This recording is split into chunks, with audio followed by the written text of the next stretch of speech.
Hey guys, welcome back to the Madrid Pundits, a channel for the Madridistas by the Madridistas and of the Madridistas। तो अगर तुम इस channel पे नए हो भाई, चैनल को फटाफट से सब्सक्राइब करो, इस वीडियो को लाइक करना एंड इस वीडियो को अंत तक जरूर देखना। तो दोस्तों, जैसा कि तुम्हें याद है, कुछ महीने पहले मैंने तुमसे एक वादा करा था कि मैं तुम्हारे लिए एक सरप्राइज लेकर आ रहा हूँ। वो सरप्राइज मैं आज रिवील कर देता हूँ दोस्तों। तो मैं एक बिजनेस शुरू कर रहा हूँ, तुम्हारा भाई एक धंधा शुरू कर रहा है, तो उसको डेफिनेटली सपोर्ट दिखाना। लिंक मैंने डिस्क्रिप्शन में डाल रखा है। तो बेसिकली उसमें मैं फुटबॉल एक्सेसरीज बेच रहा हूँ। वो मैड्रिड पंडित्स की मर्चेंडाइज नहीं है, लेकिन वो मेरा एक बिजनेस है। तो तुम्हें चाहिए तो तुम MP10 कोड यूज़ कर सकते हो और 10% डिस्काउंट पा सकते हो, ठीक है ना। मैं फुटबॉल एक्सेसरीज बेचता हूँ, जैसे कि ये फ्रेम है। तो ये उन 10 में से एक फ्रेम मैंने अभी लॉन्च कर दिया और भी फ्रेम्स आ रहे हैं। एंड सिर्फ रियल मैड्रिड के नहीं होने वाले, चेल्सी, बार्सिलोना सबके फ्रेम्स आ रखे हैं। एंड हमारे प्यारे कम्युनिटी क्रिएटर्स को भी जा रहे हैं, ड्रॉग बाबा, दिव्यांश भाई, इन सबको भी हमारे फ्रेम्स पहुंचने वाले हैं एंड वो भी रिव्यू करेंगे इन फ्रेम्स का।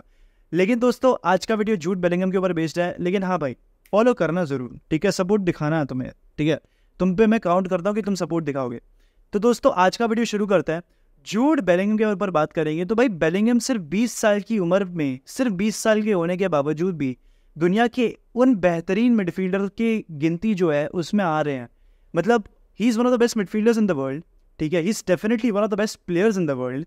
And at the age of 20 उनकी वैल्यूएशन 100 मिलियन से भी बहुत ऊपर जा रही है, उससे भी काफ़ी अधिक है। And I am pretty sure कि वो उससे भी ज़्यादा आने वाली है।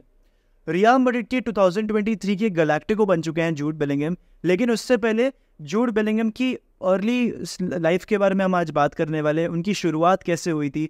तो सबसे पहले बता दूं, उनकी शुरुआत फुटबॉल में इस तरीके से हुई थी कि यार उनको फुटबॉल में ज़ीरो रुचि थी, ठीक है। रुचि लड़की का नाम नहीं है, ज़ीरो इंटरेस्ट था, ठीक है। उसको, जूड बेलिंगम को 0% इंटरेस्ट था फुटबॉल में। लेकिन फिर उन्होंने कैसे वो बर्मिंघम सिटी के इतने बड़े प्लेयर बने, किस तरीके से वो डॉर्टमंड के one of the few captains बने इतनी यंग एज में, और किस तरीके से Bellingham is now the hottest property in world football right now, उन सब के बारे में आज इन डिटेल बात करेंगे। तो भाई, सबसे पहले बात करते हैं बेलिंघम की कहानी के ऊपर। सबसे पहले बात करते हैं द अर्ली लाइफ, यानी कि जब वो बच्चे थे, बहुत ही छोटे बच्चे थे। तो जूड बेलिंघम का जो जन्मदिन है वो 29 जून को है and he was born on 29 जून 2003। ये बंदा मुझसे कुछ 2 महीने ही बड़े, ठीक है ना। एंड जिसका जन्म हुआ था इंग्लैंड के स्टोर ब्रिज में। अभी स्टोर ब्रिज में भाई इनकी एक नॉन प्रोफेशनल सॉकर लीग चलती थी, फुटबॉल लीग चलती थी, जहाँ पर जूड बेलिंघम के फादर मार्क बेलिंघम पार्टिसिपेट करते थे। मार्क बेलिंघम एक स्ट्राइकर थे एंड मार्क बेलिंघम ने 600 नॉन लीग गोल्स मारे हुए थे। एक बहुत ही प्रोलिफिक और एक प्रूवन नंबर 9 थे, प्रोलिफिक स्ट्राइकर थे।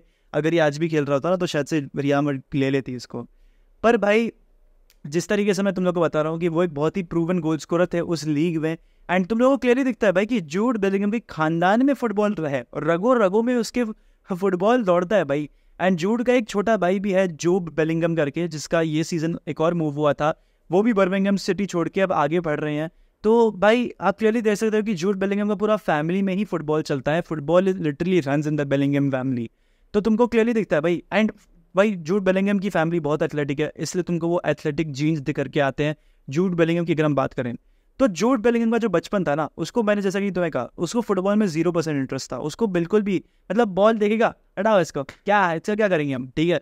तो वो ये कर रहा था बॉल के साथ, जो कि पहली बात तो करना नहीं चाहिए, बट ठीक है, चलो बच्चा था तो मैंने माफ़ कर दिया। तो भाई, जूड बेलिंघम के पापा जब भी उसको नॉन लीग फुटबॉल मैचेस दिखाने ले जाते थे, तो जो मैचेस में जो चल रहा होता था उसमें जूड बेलिंघम का 0% इंटरेस्ट था। वो देखता भी नहीं था मैचेस को उठा के, वो लिटरली सीधा ग्राउंड की तरफ देखता था और घास उठाता था। अगर तुम लोग को याद हो, एक मिडफील्डर है जो बहुत घासों के बारे में बात करता है, मतलब एक्स मिडफील्डर, अब तो मैनेजर बन गया, तुम्हें समझ में आ गया मैं किसकी बात कर रहा हूँ, ठीक है ना।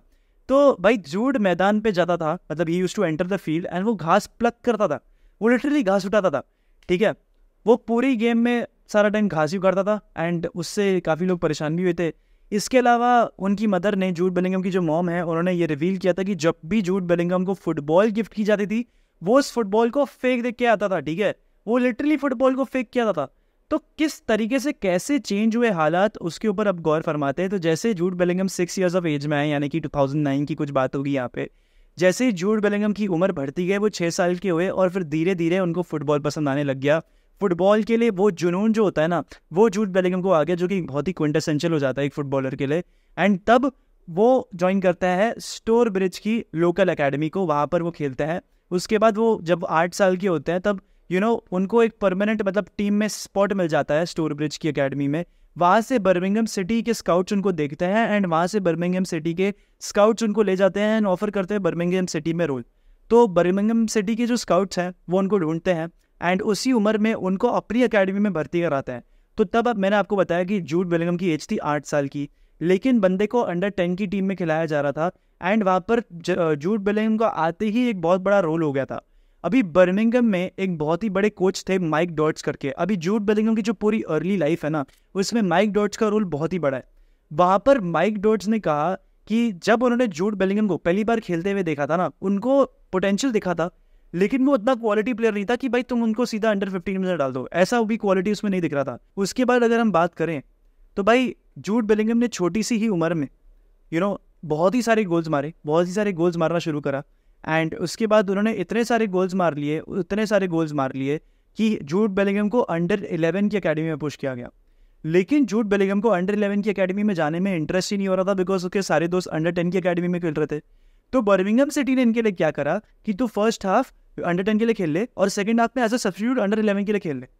अभी अंडर 10 में एक गेम में पता क्या हुआ, जूड बेलिंगम ने 15 गोल मार दिए फर्स्ट हाफ के अंदर ही अंदर। तब जूड बेलिंगम को रियलाइज होता है that I am too good for under 10 and मेरे को कोई वहाँ पर जगह नहीं दिख रही है। तो वहाँ से फिर उनका अंडर 10 में सफ़र खत्म हुआ एंड वहाँ पर वो पहुँच गए अंडर 12 में। भाई इतनी अच्छी परफॉर्मेंस दी है बंदे ने, 15 गोल मार दिए बंदे ने एक हाफ में, तो तुमने तो उसको प्रमोट करना ही था ना। तो उसके बाद जूड बेलिंगम का प्रमोशन हो गया इन दी अंडर 12 टीम। वहाँ पर जाते हैं हमारे जूड भाई वहाँ पहुँच जाते हैं। अभी जूड ने बर्मिंघम सिटी ने किस तरीके से उसको सपोर्ट दिखाया ना, वो काफ़ी काबिल तारीफ है एंड इसलिए जूड बेलिंगम यहाँ पर पहुँच पाया क्योंकि बर्मिंघम सिटी का उसको इतना कॉन्स्टेंट सपोर्ट रहा है। कुछ सालों बाद बर्मिंघम सिटी क्लब ने उसको धीरे धीरे और उम्र बढ़ती गई। फिर भाई साहब जब 14 साल के हो चुके थे तब उनको अंडर 18 के लिए खिलाया जा रहा था because he was scoring goals left right and centre, he was good for everyone. तो अंडर 18 में खेल रहे थे एट द एज ऑफ 14, तुम देख सकते हो। उसके बाद जब जूड बेलिंगम 15 साल के होते हैं तो वो अंडर 23 के साथ ट्रेन कर रहे होते हैं भाई, वहां पर भी he is too good for them. अभी अंडर 23 में सिर्फ फिर से वो बंदा आ जाता है माइक डॉट्स का रोल यहाँ पर फिर से क्विंटेसेंशियल हो जाता है भाई। माइक डॉट्स फिर से यहाँ पर उठ के आ जाते हैं एंड वो काफ़ी विश्वास जताते हैं एंड काफ़ी कॉन्फिडेंस देते हैं जूड बेलिंगम को और उसकी काफ़ी हेल्प करते हैं to become even a better player. Under 23 में काफ़ी शानदार प्रदर्शन देने के बाद उनको पहली टीम के लिए तैयार कर रहे थे। हालांकि वो बहुत ही यंग था, बहुत ज़्यादा यंग था। जूड बेलिंगम सिर्फ 16 ईयर्स का था and he was playing for the first team. 1920 season का समय था जब प्री सीजन के दौरान बेलिंगम ने फ्रेंडली मैचेस में गोल्स मारे हैं, बहुत सारे गोल्स मारे हैं। उनके हेड कोच को यकीन हो चुका था कि भाई अब तो ये एक बहुत ही प्रोमिनेंट खिलाड़ी बनने वाला है, एक बहुत ही बड़ा प्लेयर बनने वाला है ये। उसके बाद जब सीजन शुरू हुआ तो जूड बेलिंगम बर्मिंघम सिटी के फर्स्ट टीम के प्लेयर बन चुके थे। उसके बाद पोर्ट्समाउथ के खिलाफ खेल रहे थे, तब वो सिर्फ 16 ईयर्स के थे और 38 डेज के थे, तब उन्होंने अपना डेब्यू किया। उसके बाद उसी साल में 31 अगस्त को बेलिंगम ने बर्मिंघम के लिए होम डेब्यू किया, जहाँ पर वो स्टोक सिटी के सामने खेलते हुए एक प्लेयर जो बर्मिंघम के थे जेफरसन मोंटेरो, उनको रिप्लेस करके वो सब ऑन हुए थे। तब Birmingham City were on level against Stoke City, तब सिर्फ स्कोर 1-1 था। लेकिन जूड बेलिंगम के आने के बाद भाई बेलिंगम ने पूरा मैच बदल दिया। जूड बेलिंगम ने मारा एक गोल एंड बर्मिंघम को मैच जिता दिया। He was just 16 years 63 days की उम्र में उन्होंने बर्मिंघम को मैच जिता दिया और उन्होंने अपने होम डेब्यू में गोल मारा। He became the youngest player to score for Birmingham, he became the youngest player to score at home for Birmingham. ठीक है, तो उस समय के दौरान उनको काफ़ी सब्स्टिट्यूट खिलाया जा रहा था। 1920 सीजन एज अ होल में जूड बेलिंगम को काफ़ी ज़्यादा सब्स्टिट्यूट खिलाया जा रहा था, लेकिन उसके बावजूद भी वो EFL young player of the month जीत चुके थे। 2019 नवंबर की बात है ये। जब विंटर ट्रांसफर मार्केट अप्रोच हुई तो वहाँ पर मैनचेस्टर यूनाइटेड खड़ी थी अपना बिड लेके, उन्होंने 20 मिलियन पाउंड्स का ऑफर डाला। लेकिन बर्मिंघम ने ये जो प्रस्ताव था, ये जो ऑफर था, उसको रिजेक्ट कर दिया क्योंकि बेलिंगम को एक तरीके से प्रिपेयर कर रहा था फॉर द फ्यूचर। उनको लग रहा था कि मैनचेस्टर यूनाइटेड का जो मूव है वो बहुत जल्दी आ चुका है बेलिंगम के लिए। उसके बाद कोविड के मंथ्स आ गए थे, 1920 का हम सबको याद है। जूड बेलिंगम ने लगभग 44 गेम्स खेले हैं, 44 चांसेस उनको मिले हैं खेलने के, वहाँ पर उनके 4 गोल और 4 असिस्ट थे। काफ़ी अच्छी तरीके से जूड बेलिंगम को championship apprentice of the year दे दिया गया था और EFL young player of the season मिल चुका था उसी सीजन, 1920 की बात है ये। इसके बाद बहुत क्लियर हो चुका था कि जूड बेलिंगम को बर्मिंघम सिटी छोड़ना है क्योंकि उसका टैलेंट जो है वो चैंपियनशिप में रुकने के लिए रह नहीं सकता। उसका बिग स्टेजेस के लिए बना है उसका टैलेंट। इसलिए बर्मिंघम ने जूड बेलिंगम के लिए उनकी जो जर्सी है नंबर 22 उसको रिटायर कर दिया। अभी उस टाइम पे 2020 का वक्त था, तब लोगों को काफ़ी स्ट्रेंज लगा ये कि भाई ये ऐसे कैसे हो गया। जूड बेलिंगम आए हैं अभी 2 साल पहले, 1-1.5 साल पहले, और रिटायर भी कर दिया उनका नंबर। लेकिन अगर हम हाइंडसाइट में अगर हम रियलाइज़ करते ना, एक बहुत ही बड़ा पेचीदा फैसला होता। तो बेलिंगम का ट्रांसफ़र 2 क्लब्स के बीच में मेजरली होता है, बर्मिंघम 3 क्लब्स के बीच में, बर्मिंघम, मैनचेस्टर यूनाइटेड और बोरुसिया डॉर्टमुंड, इन सब के बीच में होता है, फैसला होता है। लेकिन जूड को डॉर्टमुंड के रिकॉर्ड से ज़्यादा वो प्रभावित किया गया था, क्योंकि वहाँ पर काफ़ी सारी यंगस्टर्स खेलते हैं, वहाँ पर काफ़ी सारे यंगस्टर्स डेवलप हुए हैं। और एक बहुत ही बड़े प्लेयर का यहाँ पर रोल था, वो था जेडन सैंचो, क्योंकि वो वहाँ पर तब अवेलेबल थे, तो उनकी गाइडेंस थोड़ी बहुत उनको मिली। और जेडन सैंचो खुद भी काफ़ी यंग थे, लेकिन ऑब्वियसली यहाँ पर एक इंग्लिश प्लेयर था तो उनको हेल्प आउट हो गई। इसलिए जूड बेलिंगम ने 25 मिलियन पाउंड्स की डील एक्सेप्ट कर ली। बोरुसिया डॉर्टमुंड से जुड़ने का उनका जो फैसला था वो काफ़ी बढ़िया रहा, क्योंकि 17 ईयर्स की एज में जूड बेलिंगम ने डॉर्टमुंड को ज्वाइन किया है। सिर्फ 17 ईयर्स 77 डेज के होने पर उन्होंने अपना DFB पोकल में उन्होंने अपना 2nd गोल स्कोर कर दिया था। इस कंपटीशन के वो सबसे छोटा खिलाड़ी, मतलब सबसे यंगेस्ट प्लेयर हो चुके थे गोल मारने में, youngest player to score a goal in the DFB Pokal. उसके बाद उन्होंने बुंडेसलीगा में भी अपना डेब्यू किया, जहाँ पर उन्होंने मॉन्चेनग्लाडबाख को फेस किया और वहाँ पर भी उन्होंने गोल मार दिया। सितंबर बुंडेसलीगा रूकी प्लेयर ऑफ द मंथ का भी अवार्ड जूड बेलिंगम के नाम हो गया, उनको पुरस्कार फिर से मिल गया। फिर बेलिंगम ने इसी महीने में चैंपियंस लीग में भी अपना डेब्यू किया, फर्स्ट मैच खेला उन्होंने अपना, जो he is the youngest player ever to play in a Champions League game. अब जूड बेलिंगम, फिल फोडेन का जो रिकॉर्ड था उन्होंने वो तोड़ दिया। 2021 का सीज़न ख़त्म हुआ और बेलिंगम को आए हुए बैरली कुछ टाइम हुआ होगा, लेकिन ही 21-22 सीज़न भी उनके लिए काफ़ी अच्छा जाता है। 21-22 सीज़न में बेलिंगम का एक तरीके से कार्यक्रम शुरू हुआ, ठीक है। उनके जो स्टैट्स थे वो और इम्प्रोवाइज़ हो गए, उनके स्टेटिस्टिक्स मेजरली इम्प्रोवाइज़ हो गए, क्योंकि वहाँ पर बुंडेसलीगा और डॉर्टमुंड के साथ काफ़ी रेगुलरली गेम टाइम उनको मिल रहा था। 44 गेम्स में 6 गोल्स और 14 असिस्ट रजिस्टर करते हैं जूड बेलिंगम, जिसमें से पिछले सीज़न में वो 12 गोल ज़्यादा है, मतलब पिछले सीज़न से 12 ज़्यादा है। अगर यहाँ पर 20 जी हो रहा है तो 12 जी बढ़ा दिया है। लेकिन बेलिंगम के अच्छे फॉर्म के बावजूद भी डॉर्टमुंड के लिए यहाँ पर सीज़न अच्छा नहीं जाता है, क्योंकि वहाँ पर चैंपियंस लीग में उनकी हार हो जाती है एंड बुंडेसलीगा भी वो जीत नहीं पाते हैं, वो हार जाता है बायर्न म्यूनिख के सामने। यानी कि डॉर्टमुंड के लिए एक अच्छा सीज़न नहीं हो पाता है, लेकिन बेलिंगम के लिए इंडिविजुअली काफ़ी अच्छा सीज़न होता है। बेलिंगम के लिए इस सीज़न में कुछ इश्यूज़ भी हुए थे, कंट्रोवर्सी भी क्रिएट हो चुकी थी। कंट्रोवर्सी बेसिकली मैं तुमको बताता हूँ लॉन्डो की क्या थी। जूड बेलिंगम को एक कंट्रोवर्शियल डिसीजन कर दिया गया था, डेर क्लासिकर में एक बहुत ही कंट्रोवर्शियल डिसीजन ले लिया गया था। उसके लिए वो इंटरव्यू में बोल देता है कि यहाँ पर तो रेफरी ने स्कैम करके बैठा हुआ है, तुमने उसको डेर क्लासिकर का कैसे रेफरी बना दिया।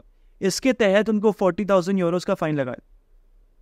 पिछली बार जर्मन FA ने 40,000 वसूले थे, इस बार UEFA 40,000 वसूल पाती, लेकिन जूड बेलिंगम ने कुछ भी कंट्रोवर्शियल नहीं बोला होता है, बिकॉज चेल्सी अगेंस्ट जब डॉर्टमुंड का मैच हो रहा होता है वहाँ पर अगेन एक कंट्रोवर्शियल डिसीजन से चेल्सी जीत जाती है।